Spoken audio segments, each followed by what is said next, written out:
Hoje vamos iniciar com a prece. Vamos assim, elevando o pensamento a Deus e a Jesus, nos conectando com a espiritualidade amiga que se faz presente com o Frei Fabiano de Cristo e vibrando amorosamente por todos aqueles que sofrem, por aqueles que se encontram no leito de hospital, por aqueles que se encontram desesperançados e por nós, por nossos familiares, por nossos amigos. Que Deus, em sua infinita bondade, possa amparar a cada um de seus filhos, nos fortalecendo na fé e na confiança. Pai nosso que estás no céu, santificado seja o teu nome. Venha a nós o teu reino. Seja feito, Pai, a sua vontade, assim na terra como no céu. O pão nosso de cada dia nos dai hoje e sempre. Perdoa, Senhor, as nossas dívidas, à medida em que aprendemos a perdoar os nossos devedores. Não nos deixe cair em tentação e livra-nos, Senhor, da prática e do pensamento de todo o mal. Que assim seja, graças a Deus. E no estudo de hoje, iniciaremos com a leitura do Evangelho, do capítulo 5, Bem-aventurados aflitos, item 24. A verdadeira desgraça, Delphine de Girardin, Paris, 1861. Todos falam da desgraça, todos experimentam e julgam conhecer o seu caráter múltiplo. Venho dizer-vos, porém, que quase todos se enganam, pois a verdadeira desgraça não é de maneira alguma aquilo que os homens, ou seja, os desgraçados, supõem.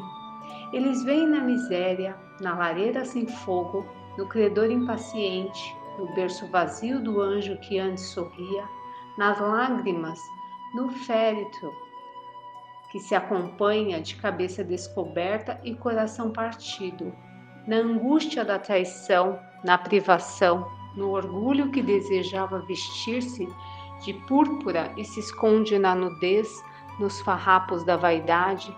Tudo isso e muitas outras coisas ainda chamam-se desgraça na linguagem humana.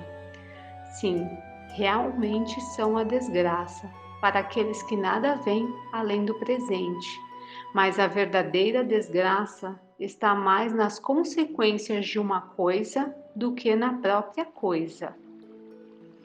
Dizeis-me se o mais feliz acontecimento do momento que traz funestas consequências não é na realidade mais desgraçado inicialmente aborrecido que acaba por produzir o bem? Dizei-me se a tempestade que despedaça as árvores, mas purifica a atmosfera, dissipando os miasmas insalubres que poderiam causar a morte, não é antes uma felicidade que uma desgraça?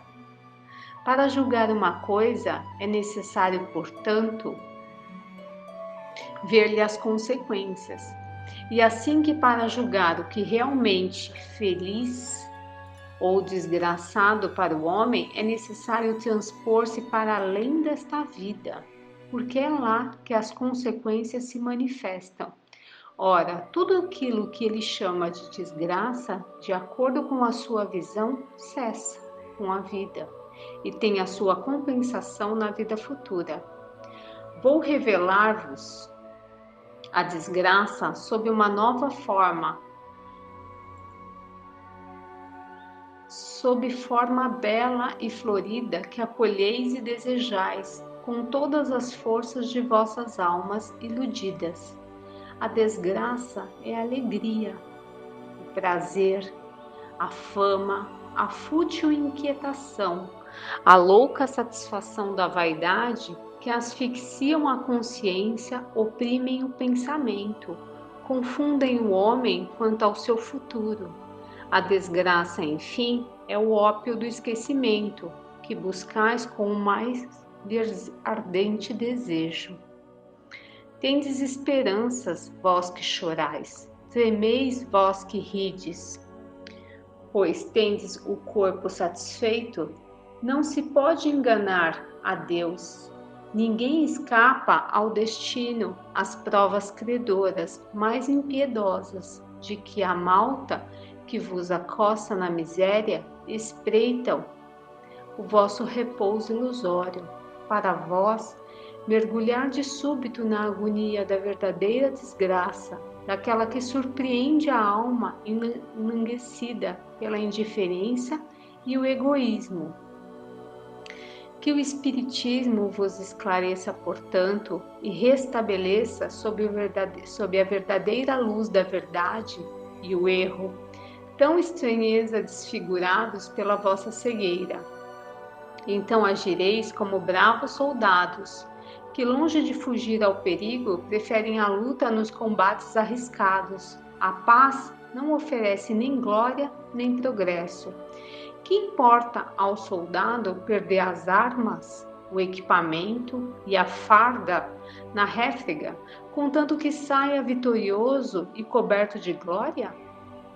Que importa aquele que tem fé no porvir, deixar a vida no campo de batalha, sua fortuna, sua veste carnal, contanto que a sua alma possa entrar radiosa no reino celeste? Então, no estudo anterior, falamos de um trecho do livro Transtornos Psiquiátricos e Obsessivos, de autoria do Manuel Filomeno de Miranda e psicografia do Divaldo, que ele fala que nós somos herdeiros de nós mesmos. Então, diante do exposto do Evangelho e com base no texto, podemos concluir que tudo o que acontece no presente é fruto da plantação que fizemos no passado. Somos responsáveis por tudo que nos acontece. E de uma forma equivocada, como nos coloca o Evangelho, julgamos os acontecimentos do presente como desgraça. E o que é desgraça, senão a oportunidade de refazer o trajeto que outrora abreviamos? Quando estamos envolvidos em problemas, raras são as vezes que paramos para refletir sobre os motivos pelo qual estamos passando pela prova e quais foram as escolhas do passado que me trouxeram até este presente. Às vezes as nossas escolhas não estão no passado que nós esquecemos, né? Está num passado bem próximo, está no que aconteceu ontem e mesmo assim não paramos para refletir. Nosso primeiro impulso é reclamar, blasfemar, se vitimizar e se revoltar contra Deus e contra nós mesmos. Muitas vezes cometendo o ato do suicídio, numa tentativa de fuga para nos tirar de uma realidade que nós mesmos criamos. Então, que possamos seguir de acordo com a diretriz do Evangelho e ter fé, ter confiança no porvir, na certeza de que todos os sofrimentos que passamos com dignidade corresponderá em bênçãos no amanhã. Estamos lapidando a nossa alma, estamos lapidando o nosso espírito, né? E para complementar a leitura, eu trouxe o livro Jesus e o Evangelho, psicografado por Divaldo, de Joana de Ângeles, que faz uma análise do capítulo 5, item 24, esse mesmo item que a gente está estudando no Evangelho, a desgraça real. E aí ela fala o seguinte: desgraça é todo acontecimento funesto, desonroso, que aturde e desarticula os sentimentos, conduzindo a estados paroxísticos, desesperadores.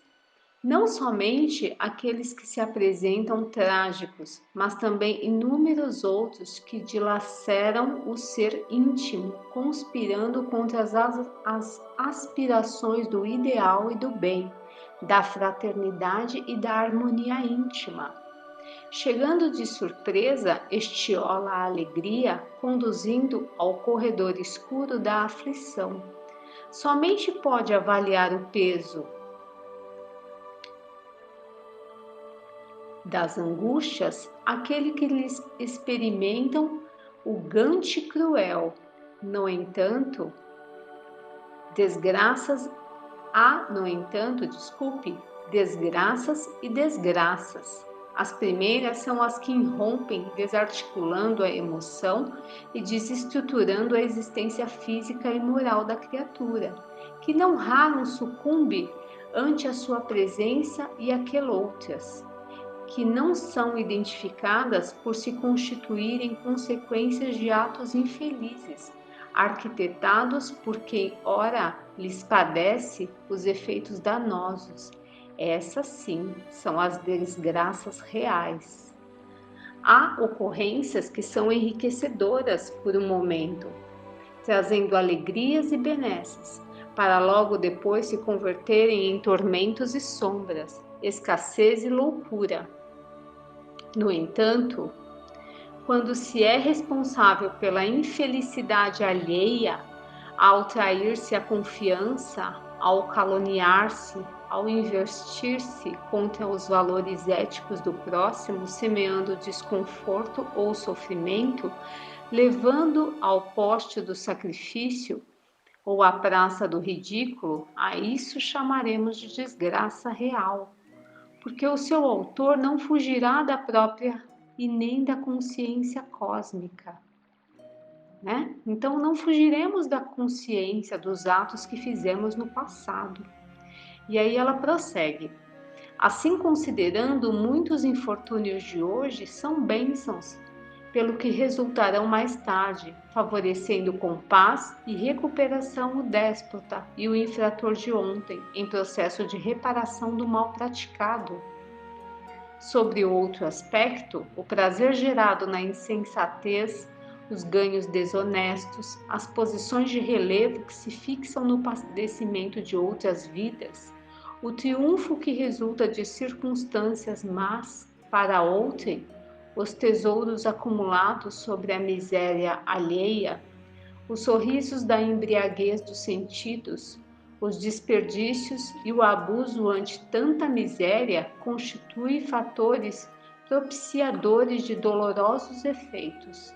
Portanto, são desgraças inimagináveis que um dia ressurgirão em copioso pranto, em angústias acerbas, em solidão e deformidade de toda a ordem pela necessidade de expungir-se e em reeducar-se no respeito às leis soberanas da vida e os valores humanos desrespeitados.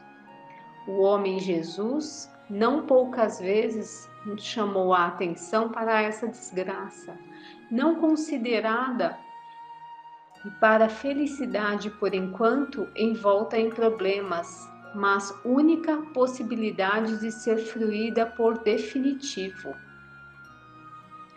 Todos os que choram, os famintos e os sequiosos de justiça, os padecentes de perseguições, todos momentaneamente em angústia, logo mais receberão o quinhão do pão, da paz da vitória, se souberem sofrer. Então olha lá, se soubermos sofrer com resignação, após haverem resgatados os compromissos infelizes a que se entregaram anteriormente e geradores da situação atual aflitiva.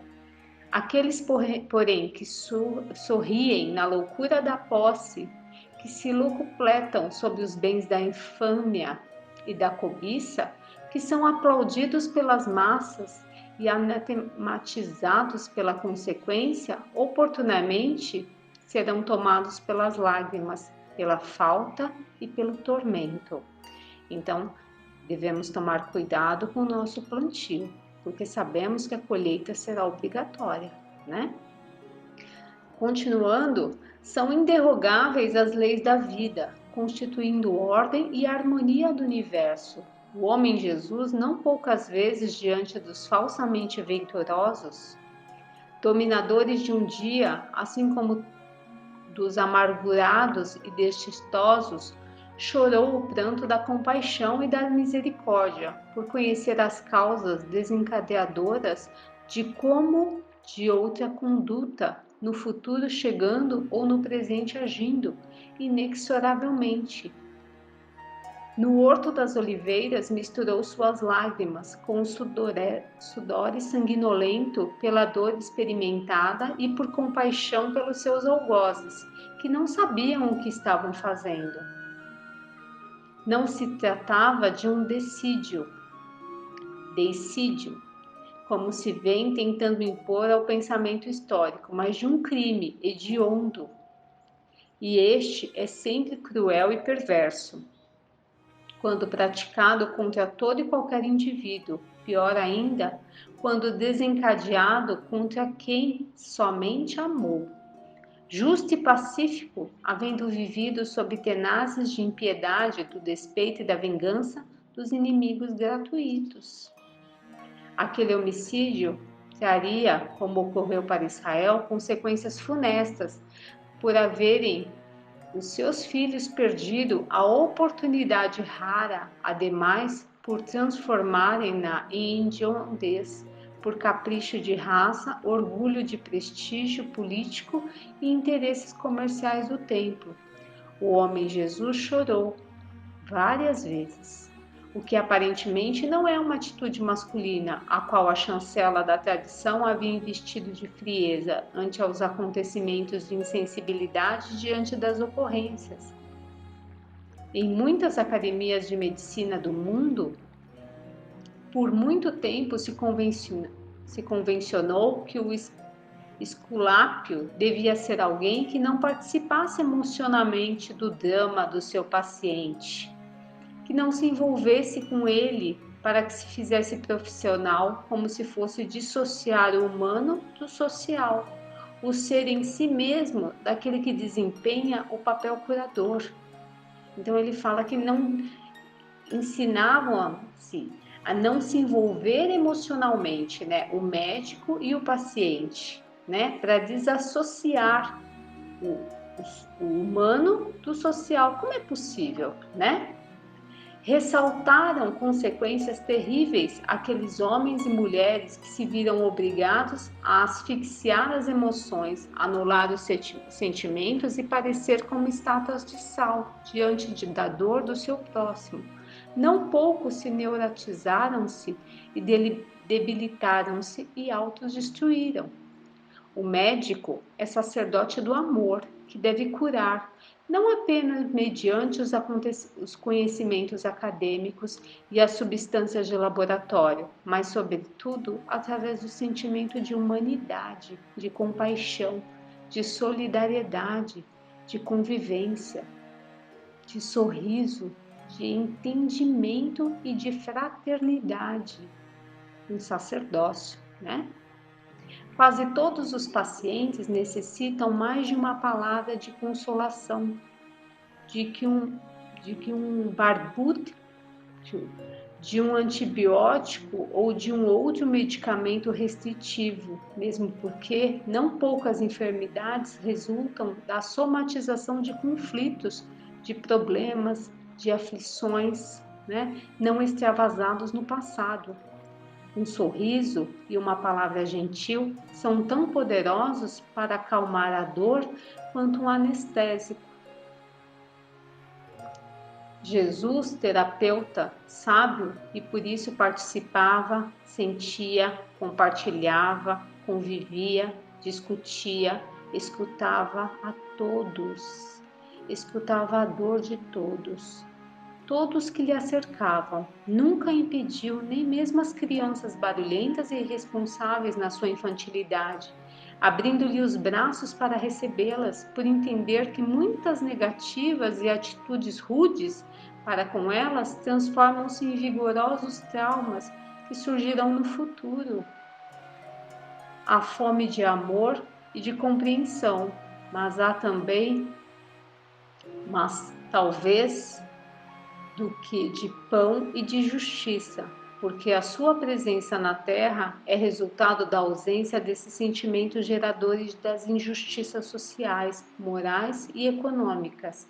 Quando o sentimento de solidariedade humana se tornarem ativos no organismo da sociedade, multiplicando os bens acumulados que serão distribuídos de forma equilibrada, não haverá escassez de alimento, nem de paz.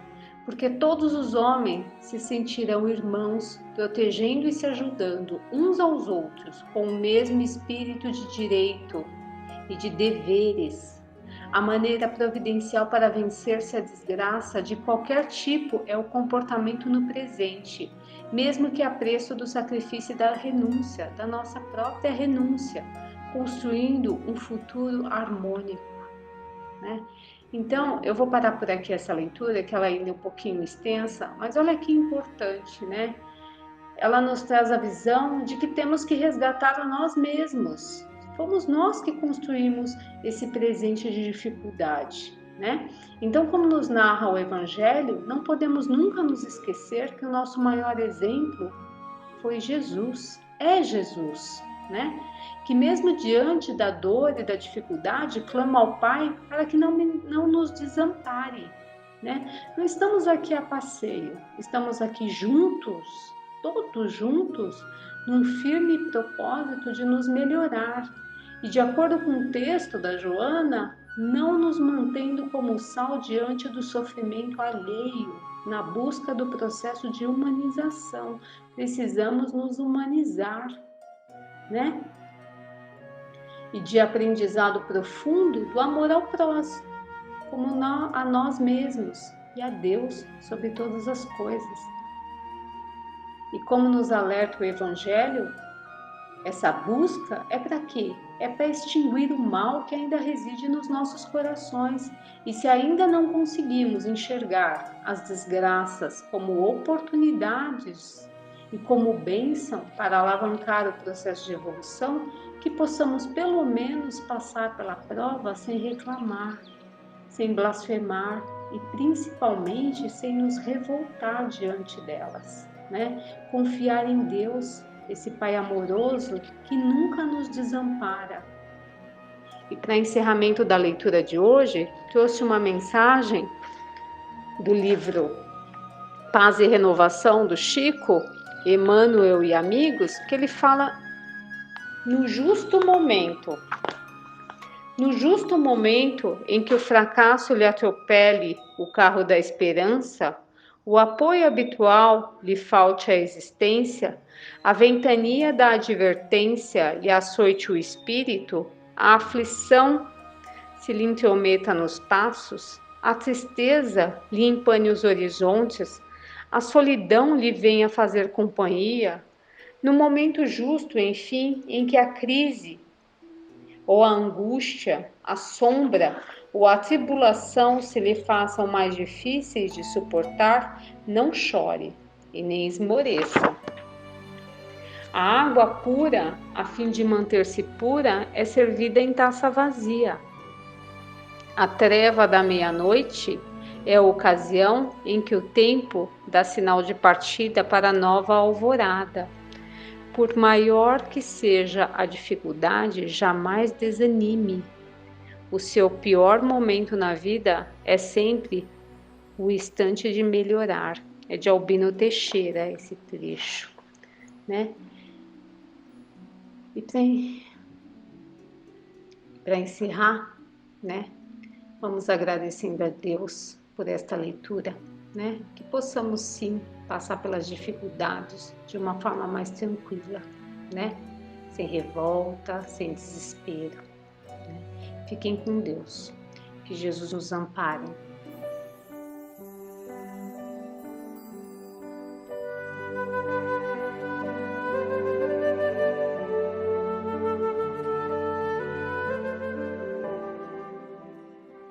Olá, meus queridos amigos, iniciando mais uma quarta-feira de estudos, aí com o nosso livro Diversidade de Carismas, do Hermínio Miranda.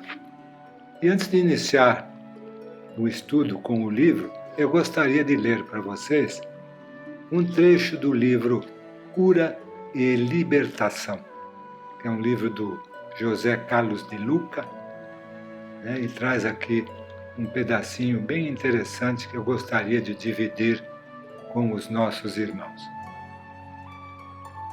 Quem intenciona o progresso deve primeiramente progredir em trabalho e conhecimento. A lei divina opera pelo câmbio do dar e receber. Mas a maioria de nós ainda espera receber sem dar, sacar sem depositar, colher sem plantar. Muitos querem conhecimento sem estudo, saúde sem cuidado, mudança sem atitude, amor sem dedicação, progresso sem esforço, proteção espiritual sem uma auto-espiritualização. Não é uma contradição de nossa parte? Libertar-se do mal que hoje nos fere é assumir o bem como opção de vida. Somente se desvincula das trevas quem acende a própria luz. Libertar-se das energias negativas é prender-se às energias positivas. Defender-se do mal é atacar com o bem. Libera-se do mal quem o esquece facilmente. A melhor forma de se proteger dos inimigos é fazer muitos amigos. Só se liberta da miséria quem assume seus talentos e os coloca a serviço da vida. Só se liberta da ignorância quem abraça o conhecimento. Só se liberta da doença quem aprende a viver em harmonia. Só se liberta da violência quem aprende a ser manso e humilde de coração. Se o mal foi atraído por nós, eu também posso extinguir em mim esses pontos de atração. A felicidade está muito mais em nossas mãos do que nas mãos de Deus. Por isso é que não basta deixar de fazer o mal. É preciso investir no bem através do trabalho constante. Os espíritos que agem em nome de Deus não farão a nossa lição de casa, embora nunca nos faltem com o apoio e com o estímulo necessário. Eis a sábia lição de Allan Kardec. Os espíritos não vêm livrar o homem da lei do trabalho, mas mostrar-lhe o alvo que deve atingir e a rota que o leva a ele, dizendo: marchai e o atingirás. Encontrarás pedras nos teus passos. Mantém-te vigilante e afasta-as por ti mesmo. Nós te daremos a força necessária se quiseres empregá-la. Isso nós lemos lá no Evangelho segundo o Espiritismo, no capítulo 25, item 4. Que tal começarmos agora mesmo a remover as pedras do nosso caminho? Deus nos dará a força necessária. Temos os talentos necessários para transpor quaisquer obstáculos. Todavia, empurrar as pedras é tarefa nossa. Deus nos ajuda, mas nós damos o primeiro passo. Voltando então ao nosso estudo do livro do Hermínio Miranda, nós estamos no final do capítulo 6, capítulo este que tem por título Desdobramento como pré-condição do trabalho mediúnico. Nós vamos ler o item 7, que é o último item desse capítulo, e depois passamos então para o próximo capítulo, né? Que é o capítulo 7. Nós terminamos o capítulo 6. Este item 7 nos fala sobre o doce mistério da vida e diz-nos o seguinte: os desdobramentos de Regina se tornaram uma fonte inesgotável de experiências, de aprendizado e de oportunidades de trabalho útil em favor do próximo e de si mesmo. Ao cruzar, com frequência que virou rotina, as fronteiras sempre arbitrárias que separam a realidade única da vida em dois compartimentos distintos, ela aprendeu a aceitar a convicção inabalável de que, em lugar de terminar com a morte, como tantos pensam, é tudo uma só continuidade que recomeça a lures sem interromper-se, como quem passa do sono à vigília e vice-versa.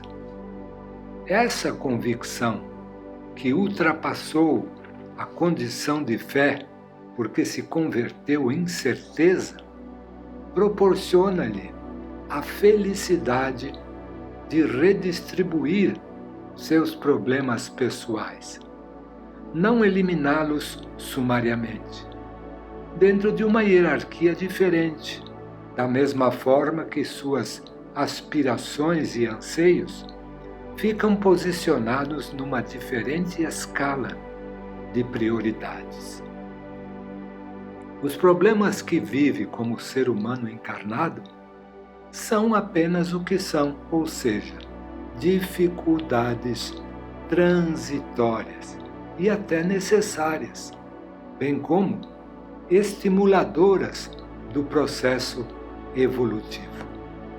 Correções de rumo e ajuste são medicamentos para mazelas pessoais que persistem ao longo dos séculos.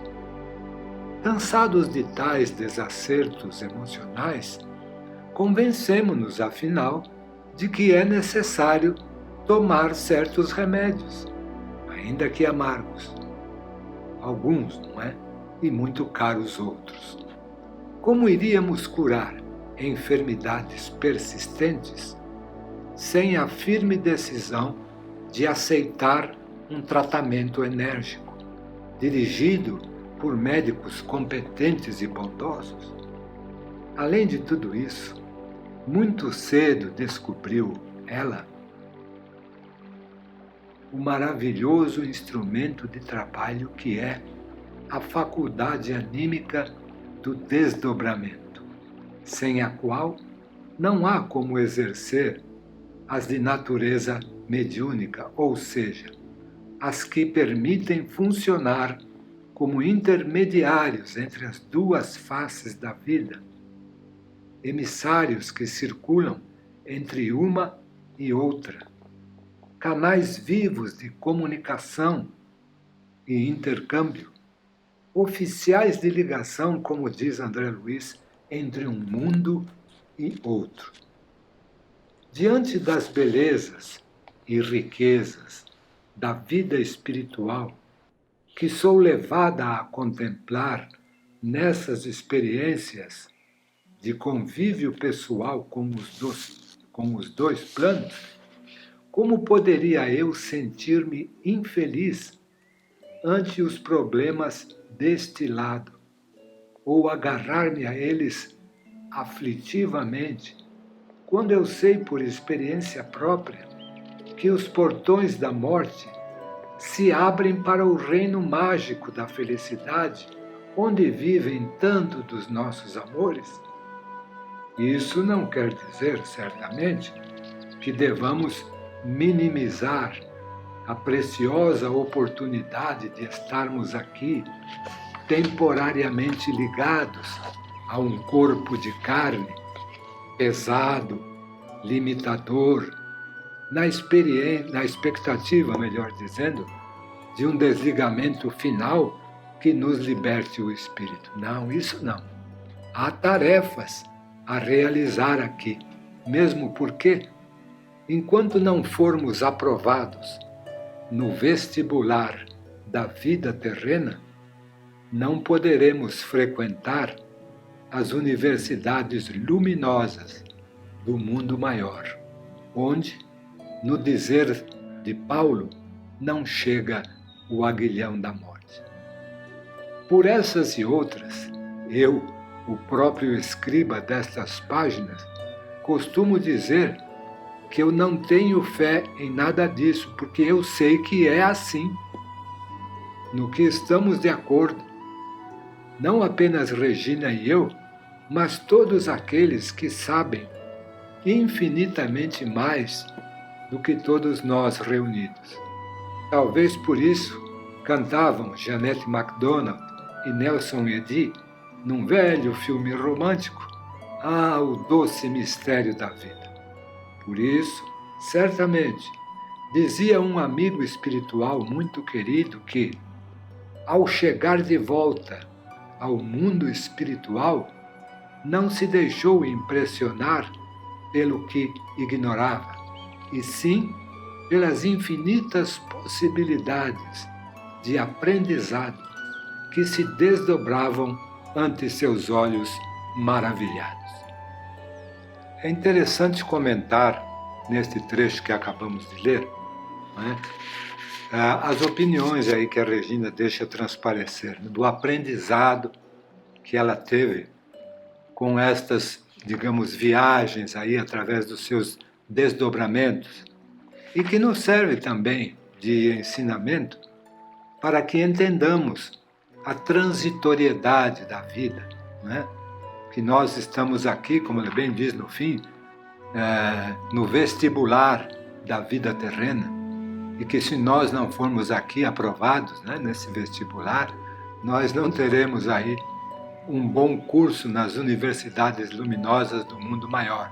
Então que aqui realmente a oportunidade bendita da vida é para que nós nos estruturemos, para que nós nos preparemos, para que nós consigamos deixar de lado mazelas que ainda trazemos de períodos nossos anteriores e que a maravilhosa bondade de Deus nos concede, através de uma nova vida, a oportunidade de podermos, então, corrigir os nossos erros e continuar o nosso aprendizado. Muito bem. Depois nós vamos, então, começar já o capítulo 7. E esse capítulo 7 nos fala acerca de condomínio espiritual. Eu confesso que é um tema que nos parece um pouco difícil, mas nós vamos sem pressa, comentando cada item daquilo que for possível, para que possamos então entender toda essa mecânica e essas narrativas que o Hermínio aqui nos faz da mediunidade da Regina, né?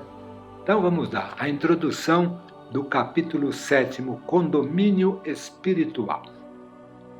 Por mais que a gente se dedique ao estudo da fenomenologia anímica e mediúnica, há sempre aspectos inusitados a observar, situações imprevisíveis, eventos literalmente inacreditáveis, para os quais fica difícil até mesmo formular uma hipótese de trabalho razoável. Encontro algum desses casos na experiência pessoal de Regina, como a evidência da sua bilocação. Mas será que é mesmo bilocação? Às vezes parece que é, de outras parece que não. Vamos aos fatos. Vivia ela o difícil período de sua vida, ainda muito jovem, durante o qual frequentava a faculdade e já trabalhava para se manter. Foi uma época de perplexidades. Era grande o número de pessoas capazes de afirmar sob juramento solene que a tinham visto em lugares onde ela não podia ter estado. Alunos seus que a conheciam bem de perto, nas suas feições, porte e gestos, declaravam não apenas tê-la visto aqui e ali, como ainda informavam que a saudaram e ela respondera com acenos e sorrisos inequívocos para eles. Certa vez alguém lhe disse: "Aí, hein? Passeando em Copacabana, em vez de estar trabalhando", o que não era absolutamente verdadeiro. Isso a deixava confusa, pois não havia como convencer as pessoas que a outra não era ela. Quem seria então? Por muito tempo pensou que teria uma sósia, quando afirmava que provavelmente a haviam confundido com outra pessoa. A negativa era categórica. Não, era a senhora mesmo. Chamei pelo seu nome, a senhora sorriu, me acenou.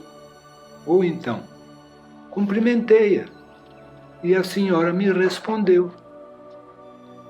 Despreparada para a observação do fenômeno à época, Regina não lhe deu a atenção que merecia. O que lamentaria mais tarde é que nem lhe passava pela cabeça que pudesse estar em 2 lugares ao mesmo tempo. Totalmente impossível. Tinha que ser algum mal-entendido ou confusão de identidade com pessoas parecidas com ela. E aí ela conta uma outra situação pela qual ela passou.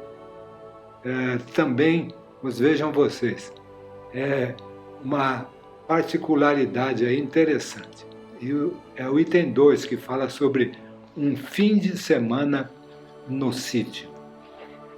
Certa vez, a situação foi não apenas dramática, mas traumatizante. Ela acabara de dar suas aulas num colégio em Cascadura, no Rio, e aí por volta do meio-dia, e seguia para casa, quando numa das ruas centrais daquele bairro, foi abordada por uma senhora que a cumprimentou alegremente. "Como é que vai? Tudo bem com você?" Não era, pois, nenhuma confusão de identidade. A mulher, diante dela, em plena rua, com uma criança na mão, estava lúcida, em estado de alerta, não tendo aparência alguma de ser alienada. Decididamente, ela conhecia Regina. O problema é que Regina não a conhecia. Pois é, veja bem, não é dizer que não a reconhecia. Nunca tinha visto aquela pessoa, mas não quis ser grosseira e respondeu delicadamente que ia bem, obrigado, e a senhora? Não pôde evitar, contudo, que certo constrangimento se revelasse na sua maneira de falar e na reserva da sua atitude. Em seguida, a mulher lhe perguntou o que ela achara do fim de semana, se havia gostado do seu sítio, da comida, etc. Não havia dúvida, portanto, ela estava obviamente equivocada. E mais contrafeita do que nunca, Regina lhe respondeu que estava ocorrendo ali algum engano, porque infelizmente ela não a conhecia, a senhora. Que a desculpasse, portanto, mas a mulher insistiu, agora um tanto irritada. Ora, que história é essa de não me conhecer? Pois você foi recebida em minha casa, com toda a gentileza possível. Esteve conosco e agora diz que não me conhece? Sinto muito, declarou Regina com firmeza, mas a senhora está enganada. Eu não a conheço.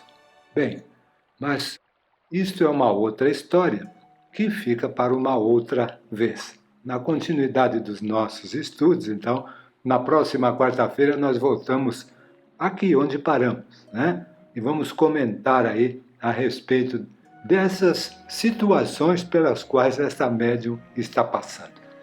Agora, para encerrar, então, façamos a oração do Pai Nosso. Pai nosso que estás nos céus, santificado seja o teu nome. Venha a nós o teu reino, seja feita, Senhor, a tua vontade, assim na terra como nos céus. O pão nosso de cada dia, dai-nos hoje e sempre, e perdoe, Senhor, as nossas dívidas, nos ensinando a perdoar os nossos devedores. Não nos deixes cair em tentações e livre-nos da prática e do pensamento de todo mal, pois teu é o reino, o poder e a glória para todo o sempre. Que assim seja.